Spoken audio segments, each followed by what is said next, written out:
lot of leaves falling pretty quickly outside. Pretty soon you'll see, I guess, winter, huh? And with that in mind, what's going on today? It's kind of interesting reading this one where it dealt with, I guess, issues where prisons are saying people are using drones to drop things, for example, I guess like drugs and all that. And I've always wondered, why don't you just use your own drone? I guess that's the case here. This one says, prison bosses use new drone to fight back against criminal gangs' drug drops. Prison bosses are fighting back against drone drug drops with their own tiny aircraft.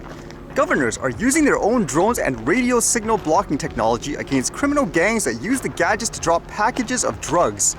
Crack, cocaine, heroin, speed, and skunk cannabis are the drugs most commonly sneaked over prison walls by drones, which puts lags at risk of overdose, addiction, and violence on wings.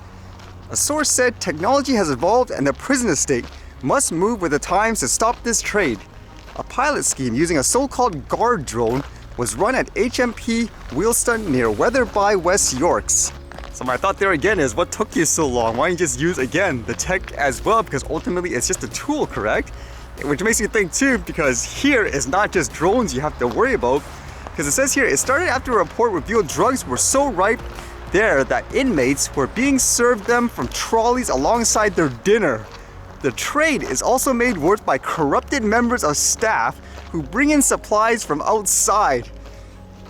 Again, like there, for example, there's going to be good people and bad people, even the ones that you think should be on the quote good side, they could be corrupt and so forth. So ultimately, in the end, you just have to have kind of, I guess, your own system in place to deal with it versus, like, for example, over-the-top regulations and all that, because you can't stop things 100%. Sounds like they'll have a pretty big budget for it too, because it says a prison spokesman said of jails using of their drones, this is part of our £125 million prison security investment to stop contraband entering prisons, improving safety, cutting reoffending, and tackling serious crimes.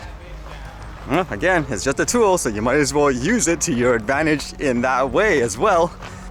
And by over the top, I would mean like in this scenario, imagine some regulator saying, oh, because somebody could attach, for example, drugs and stuff and drop it in prison, we're gonna make it completely illegal for everyone in every single way to attach any type of item. That's crazy, because what if someone's like, what, dying in a trail, they're lost, and you could literally fly something really light to that person to save their life? Like, nope, that's illegal. Again, you can't use over-the-top regulations. Otherwise, like in this case, with those corrupt individuals, it would be like saying, anyone who works at a prison, you're gonna have to have like a camera monitoring you 24/7, even in your private life, because we need to make sure. We need to track all your phone calls as well. Like, that would be crazy, right? And this story was kind of interesting for, I guess, a different reason, where it seemed like there were some protesters where they vandalized a piece of artwork. Like this one here, you can see it says, activists would just stop oil have thrown tomato soup on Van Gogh sunflowers at the National Gallery and glued themselves to the wall. So you can see in the video, that's what happened. They threw sauce on it, and then they began saying how it's, I guess, crazy in a sense where people are so protective of artwork, but not things like the environment and all that. But that was kind of the interesting thing, because when you look at other videos, they show you a different perspective, and everyone's just kind of like standing there, like taping it. So some people are accusing this of being, quote, staged. I mean, you make the judgment yourself. Like this guy writes here, press, media, men with cameras and soilets stand by as this protest is enacted. This is simply a setup and allowed a theatrical performance made possible by museum management. Clear them all out, start again. They are corrupt beyond belief. Who would you believe, I guess, based on this information? I guess for myself, I'm not sure of the exact context. For example, were they alerted ahead of time that they were going to do it, so everyone went there to set up their cameras to capture it? Or were they just random people? I don't know. Do you also think that's the right way to do it in terms of protesting to get your point across? Because I believe the perspective I heard before is these types of topics, many times people feel you have to do something crazy like that in order to get attention. At the same time too, in terms of damage to the artwork, isn't it behind a frame and all that, so that you just basically wipe it off afterwards? Or am I mistaken here?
See you guys later.